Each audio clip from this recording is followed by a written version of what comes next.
హోటళ్లకు gas సరఫరా పెంపు, రాష్ట్రాలకు వాణిజ్య ఎల్పిజి కేటాయింపు 50%. సో మనం చూసుకుంటే గ్యాస్కు సంబంధించి హోటల్ నిర్వాహకులకు గ్యాస్ కష్టాలు కొంతమేర తీరనున్నాయి. దేశీయంగా ఉత్పత్తి పెరిగినందున రాష్ట్రాలు, కేంద్రపాలిత ప్రాంతాలకు వాణిజ్య ఎల్పిజి సిలిండర్ కేటాయింపులను మరో 20% పెంచడం ఇందుకు కారణం. దీంతో మొత్తం కేటాయింపులు 50% పెరిగినట్లు చేరింది. పశ్చిమాసియాలో 3 వారాల నుంచి జరుగుతున్న యుద్ధం వల్ల మన దేశానికి ఇంధన సరఫరాలో అంతరాయం ఏర్పడింది. దీంతో ఇళ్లలో వినియోగించే 14.2 కిలోల వంట గ్యాస్ సిలిండర్లకు ఇబ్బంది లేకుండా చూసేందుకు వాణిజ్య సంస్థలకు ఎల్పిజి సరఫరాను మొదట్లో దాదాపు నిలిపేశారు.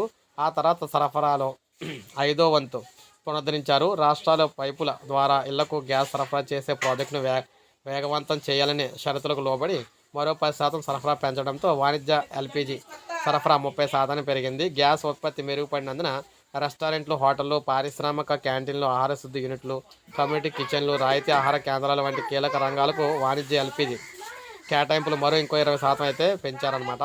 దీంతో మొత్తం కేటాయింపు 50% చేరింది. అందువల్ల మనకి వలస కార్మికులు ఇబ్బంది పడుతున్నారని ప్రభుత్వం పేర్కొందనమాట. దీని గురించి గ్యాస్ అయితే పెంచారు. ఇప్పుడు ఇళ్లకు సంబంధించి ఏదైతే గ్యాస్ ఇస్తున్నారో అవి నెల రోజులకైతే బుక్ అయితే అవుతాయి. బుక్ చేసిన నెల రోజుల దాకా మళ్ళీ బుక్ అయితే అవ్వనమాట. ఆ తర్వాత బుక్ చేసిన తర్వాత ఒక వారం రోజుల్లో అయితే వస్తాయని చెప్తున్నారు ఇంటికి. మిగిలిన వారికి ఇప్పుడు హోటల్కి కూడా గ్యాస్ అయితే వాణిజ్య సిలిండర్ గ్యాస్లు అయితే ఇస్తామని చెప్పేసి చెప్పడం జరుగుతుందన్నమాట. అయితే షరతులు అయితే వర్తిస్తాయని కూడా చెప్పారు. మొత్తంగా ఇళ్లలో వినియోగించే వంట గ్యాస్ సిలిండర్ల సరఫరా స్థిరంగా ఉంది. భయాందోళనతో చేసే బుకింగ్లు తగ్గాయని చెప్పేసి ప్రభుత్వం పేర్కొంది. పంపిణీ కేంద్రాల వద్ద గ్యాస్ సిలిండర్లు కొరత లేదని, నిర్దేశించిన గడువు ప్రకారం బుక్ చేసుకుంటే సాధారణ డెలివరీ కార్యక్రమాలు కొనసాగుతాయని చెప్పారనమాట.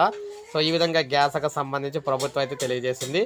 సో ఇది అప్డేట్ ప్రజెంట్ సిచ్యువేషన్ అనమాట గ్యాస్ సరఫరాకి సంబంధించి. ఇలాగే లేటెస్ట్ అప్డేట్స్ అందిస్తుంటాను. ఒక లైక్ చేయండి, సబ్స్క్రైబ్ చేసుకోండి మన ఛానల్.